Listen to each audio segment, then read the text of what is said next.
The future of driving is electric, but if you've ever actually driven a modern electric car, there's one thing about them that can seem really weird. They're so quiet. Without all those little explosions taking place under the hood like in a gas-powered vehicle, there's not a lot of noise going on besides the wind and tires on pavement. Sure, it's cool, but for some hardcore motorheads, it's also just wrong.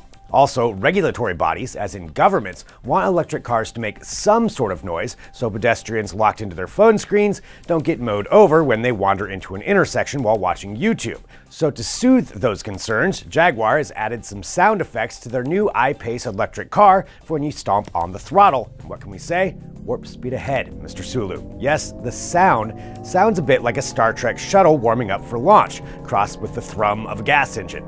Doesn't sound bad, just kind of odd in a futuristic Jetsons kind of way.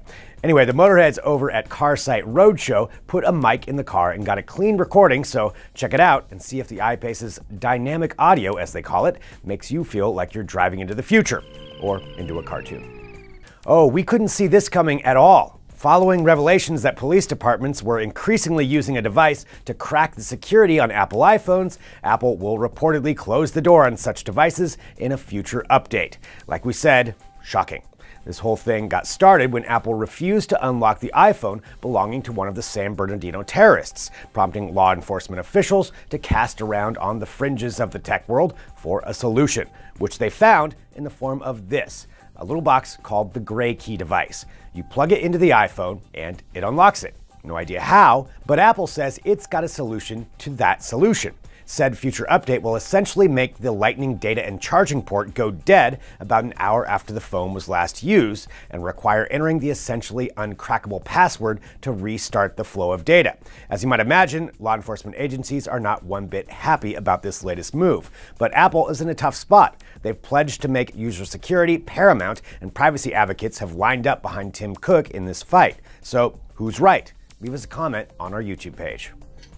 We got all happy yesterday that Epic Games' epically popular title Fortnite was now out on the Nintendo Switch, but there's a problem. According to popular gaming site Polygon, Sony's social media accounts have literally been under attack with complaints from players who are now unable to play the game on the PlayStation after playing it on the Switch. And simultaneously, PlayStation account players say they've been locked out of using their Sony accounts when trying to play it on the Switch.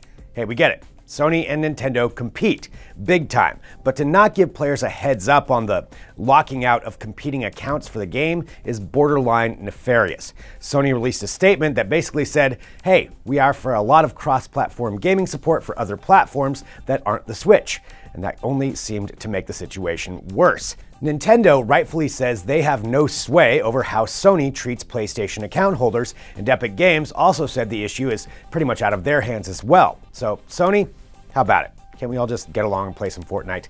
We'll keep tabs on this story and let you know if anything changes. Meanwhile, we've got more tech news over at digitaltrends.com and, of course, on our Facebook page and YouTube channel. Thanks for watching. We'll see you tomorrow.